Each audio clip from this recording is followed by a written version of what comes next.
Bum, bum, Bum, ba-da-da, bum, bum. bum. Not a great Bindi this morning. Welcome to the Thursday edition of the Blue Review presented by LAX. I'm Marcus Grant with Greg Bergman and Parker Bell. So yesterday it's kind of forgettable, and Greg, you actually did kind of forget about it yesterday. I did forget about it. I went in to talk to Travis and Emily about something, and then we were talking about the Dodgers. I was like, a Dodgers segment that's going to be coming up in the next couple of weeks, and they were asking like, will it play on days when there's not games? I'm like, well, there was no game last night, so like today, yes, you would still talk about it. I'm like, wait, no, they did play yesterday. There's no game today, and you would talk about it on Friday. So it was an easy to forget that game because it was so early in the morning, and also I don't want to remember it.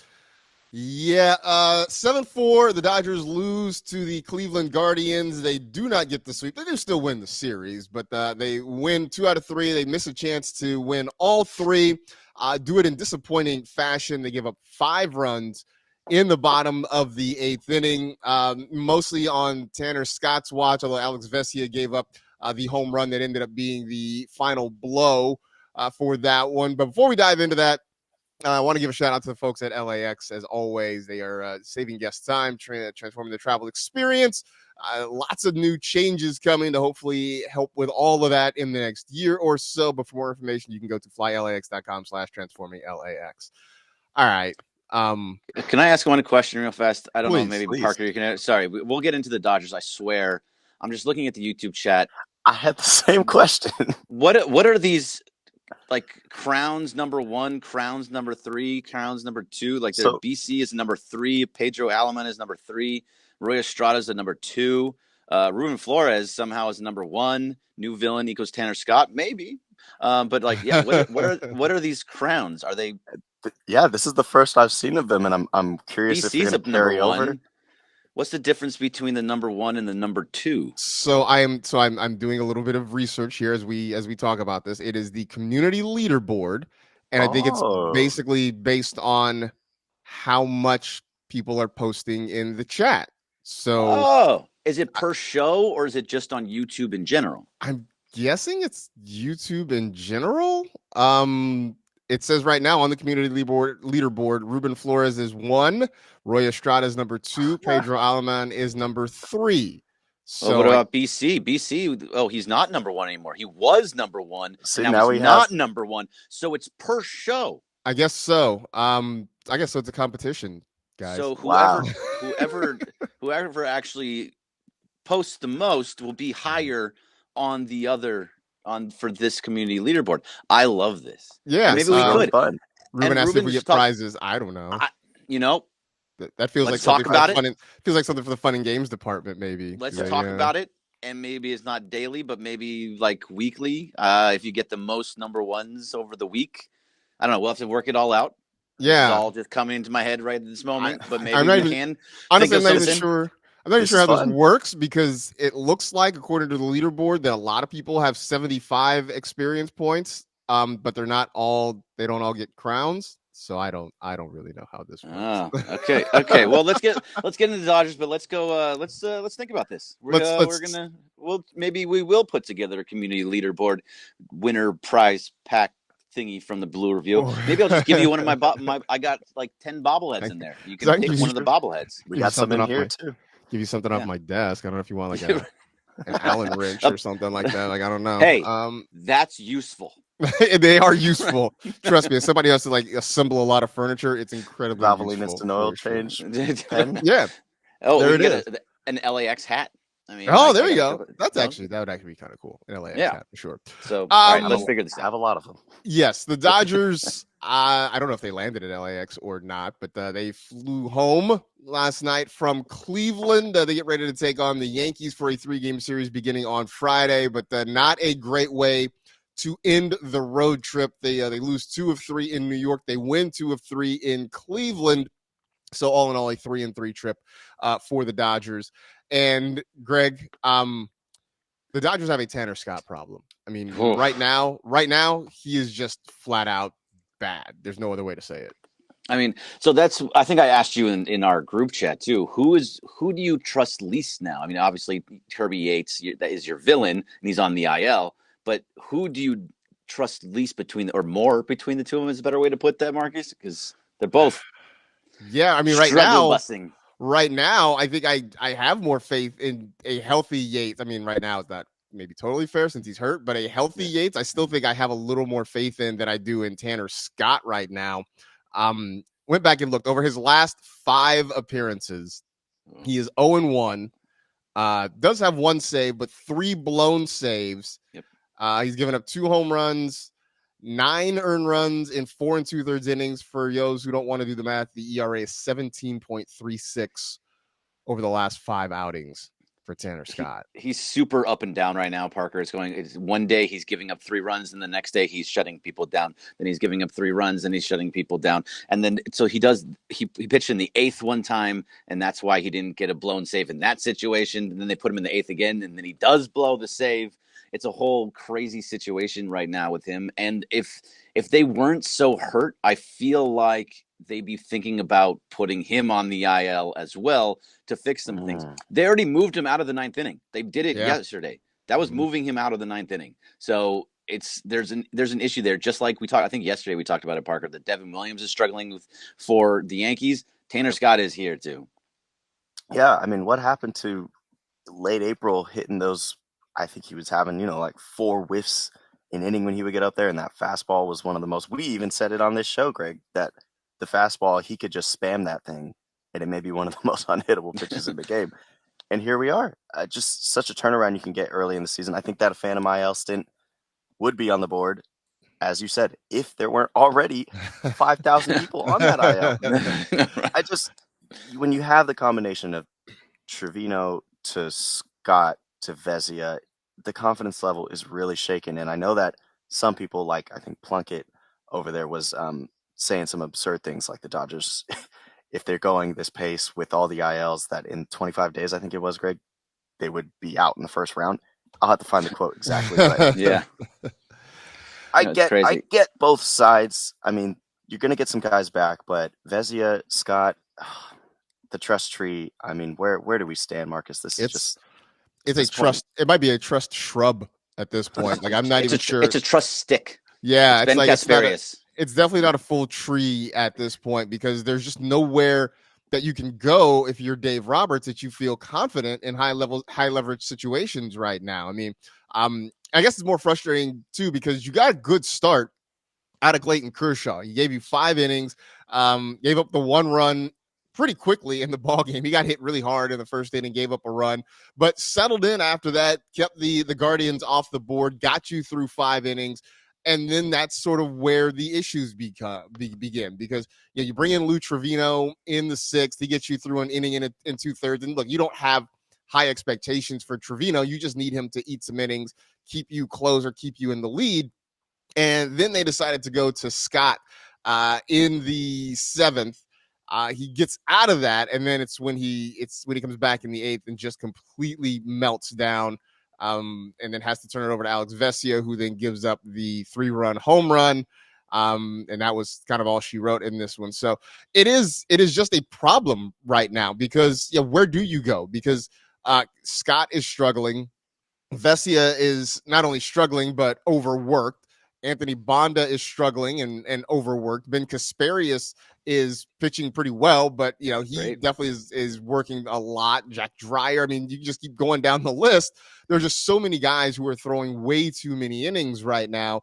And if you are Dave Roberts, you're just in a really tough spot, Greg, because even your best starter, even Yamamoto maybe gives you 7. You can count on maybe 6 out of Yamamoto, 6 out of May, but you still at that point have 9 more outs that you have to try to navigate with a group of guys that you just don't feel confident can get you through that easily.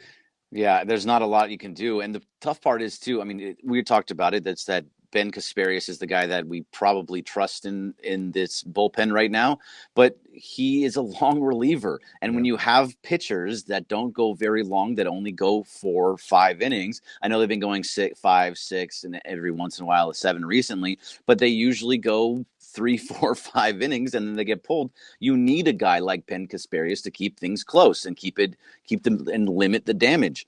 So it's him and Jack Dreyer. So you can't even move him into further spots. And I don't think that that's the right move for him anyway to be a closer. But the fact is, he's really the only guy that I feel like when he goes out there, I'm like, all right, he's going to shut these dudes down. But you need him for 2 innings, for 3 innings. And that's just not something that is conducive to later. And it doesn't matter because at the end of it, if Tanner Scott is going to give up runs, if Vesia is going to give up a 3-run home run like he did last year, that was his MO last year and why he became my villain. It was constant 3-run home run, 3-run home run, 3-run home run. That's like the Pedro Baez life that we used to live. It's right now, this is a very tough bullpen. I don't know if they have any answers, and that's why Lou Trevino is pitching in a lot of games. That's why you just don't have any arms, and it sucks too because Andrew Friedman went out and said, we're not going to think about bullpen. I'm going to get as many bullpen guys as possible. And then we're not going to think about it. Instead, now we're sitting here on May 29th being like, this bullpen is a disaster. Now, do I think it'll fix itself? Yes. I think it'll be fine by the end of the year. But as of right now, this is an absolute disaster of a bullpen. So, I mean, Marcus, 34 and 22 right now.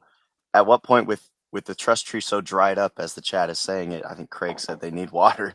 What point do you just start bumping out guys like Miller and Knack as many innings as you can? I mean, they recalled Miller the other day and he went, I think, 2 innings. At what point do you just hope that maybe you can find some of the magic that they had during their rookie seasons and until you get Kopech and the Phillips backs, although I don't think we're going to see Phillips for a while. Yeah, I was just about to say, I mean, the news on Evan Phillips is not great. The Dodgers are concerned, that is the quote, about Evan Phillips' recovery. So, I mean, it looks like it's going to be a while before we see him back in action. I mean, it seems like Kopech is slowly progressing and possibly getting close. So maybe we see him soon, which would be a welcome addition back to this bullpen. But I mean, to your point, Parker, I do think at some point Dave Roberts has to, whether it's pushing guys a little bit longer or just allowing them to sort of work through some things and try and get some innings. I know they try to be very cautious. They try to play situations. The numbers, the analytics say you don't want a guy to go a third time through the lineup, whatever it is. But at some point, all that has to sort of be weighed against what you are getting from the guys currently in your bullpen, because here it is. We're not even into June yet, and the bullpen either is injured or guys you don't trust or just worn out. So I do think at some point they've got to figure out how to get these starters through 6 innings consistently, ideally into the 7th. And so sometimes that might mean that Yamamoto, that Dustin May, that Tony Gonsolin stretch out and they're up into 90, 100 pitches, because that is the only way you're going to really make this thing happen until you get some of those arms back and start to regrow that trust tree.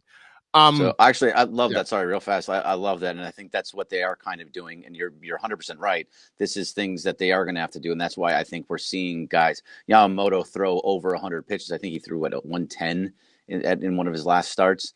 It wasn't the last one, the one before.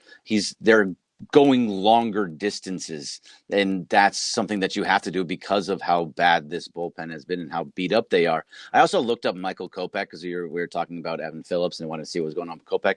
Have you seen the pictures of Michael Kopech without a beard? Yeah, it's weird. Oh, it is just shocking. He's a different person. It's disconcerting. That is a different person completely. Like Catman can looks pull like off the bald head, but Kopech without the beard, it's like. No, that's a dude that's a senior year picture versus a weathered homeless man. Like they are two totally different people. It's insane. But I mean, there was some positives yesterday. Do you want to talk about Kershaw at all? Yeah, I mean, let's talk about Kershaw because that was I think a positive. He got you through 5 innings. You mentioned it in the chat though, Greg. Like he got a lot of swing and miss, which is great. when he was getting hit hard, but he still figured out how to work around it. I mean, it looked like a veteran guy who's been in the league for 18 seasons, who just knows how to pitch. I think that's what we got yesterday. Yeah, Kershaw. It was old time Kershaw for the most part. Wasn't a ton of strikeouts. I think he had 3. It wasn't, but he got through what he had to get through. He pitched to contact. He was giving up there were a lot of ground balls, balls that were hitting there. But when he did get hit, it was like smack. Here's a double. The smack. This is gonna go. Every time he gave up a hit, I was like, oh man, that's gonna like 135 off the bat, right? It felt like every time I looked up, Andy Pages was chasing a ball down in the left field corner. Like that's kind of what, at least in the first couple of innings, you know, just line drives or hard ground balls smoked past Kike Hernandez at third base, and Andy Pages is chasing them down, trying to get to them or what have you. But overall, I think it's the start that you wanted out of Clayton Kershaw. I mean, Parker, we're not to the point where we're saying, hey, Kershaw's back. Kershaw Day is a thing again. But, the first start, not great. What we saw for 2 innings in New York was really promising. And then he gets you through 5 yesterday. So, I guess we can start to sort of believe that we can at least get quality outings out of Kershaw, which is kind of all they need right now. And we're asking in the morning and the days prior, we're asking for Kershaw to just 5 to 6 and get through with maybe 3 earned. And he gave us 5 with 1, and that Cooperstown curve was looking great. I'm just upset. They denied him of his 213th win, 213th career win. I think he's allowed 0 to 1 run in 47% of his career, which is just it's wild. Come on, it's one of the GOATs, and you're seeing him figure stuff out kind of on the fly, which is really great to see. I know, Marcus, you mentioned he's got the veteran style vibes going on right now. He's finding his spots really well. And I think that's the most encouraging part, is that you have great hitters like Kwan and Ramirez who are great contact guys.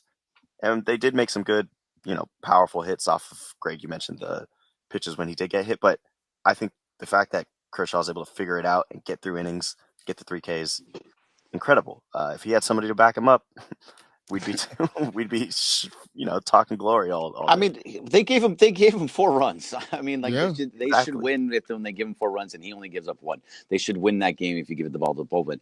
But which pitcher owes more beers to Andy Pages, Roki Sasaki or Clayton Kershaw right now?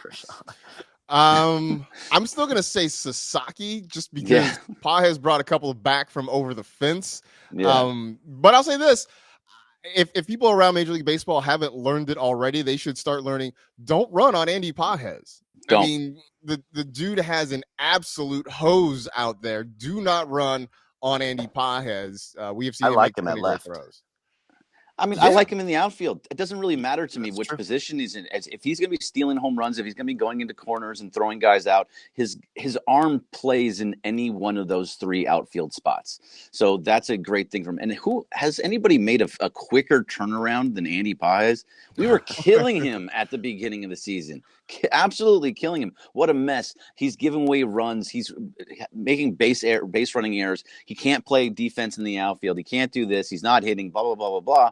And now he is hitting. He's getting runs. He's getting RBIs. He's stealing balls over walls. He's throwing guys out taking doubles away from guys that go into the corner. How does that happen? I know Jose Ramirez isn't the fastest dude in the world, but still, he's throwing dudes out at second base from the corner.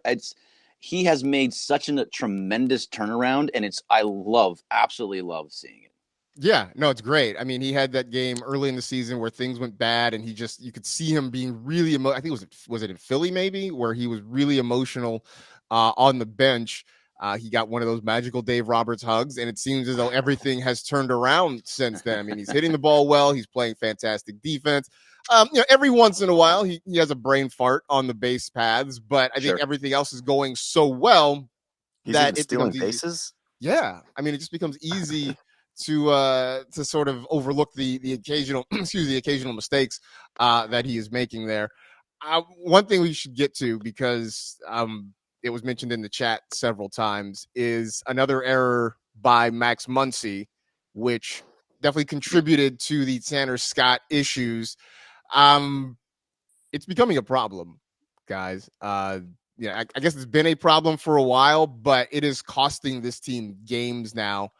I don't have any easy answers, Greg. I mean, there's not a lot of you can put Kike at third base. I don't know if you want him there every day. I just don't know what to do over at third base right now because you got issues there, but there's no easy solution either. There is no easy solution, and because it's May, it's not July, it's not August. I think they're gonna keep putting him out there, just like they're gonna keep putting Conforto out there. I know they both hit home runs, so that's gonna be something like, okay, we can see that turning around. But they're gonna keep putting him out there, and I think they're gonna give Muncy the largest leash that they can possibly give. If he continues to keep doing this, I can't imagine they just let this go by.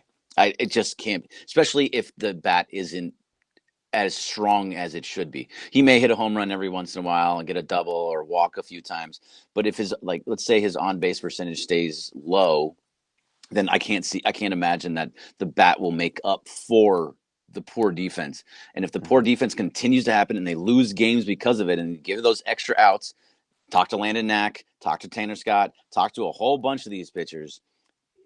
I just can't imagine if you get into the middle of July, into the All-Star break or after the All-Star break, that they're not thinking, all right, it's time. Alex Freeland, come on down.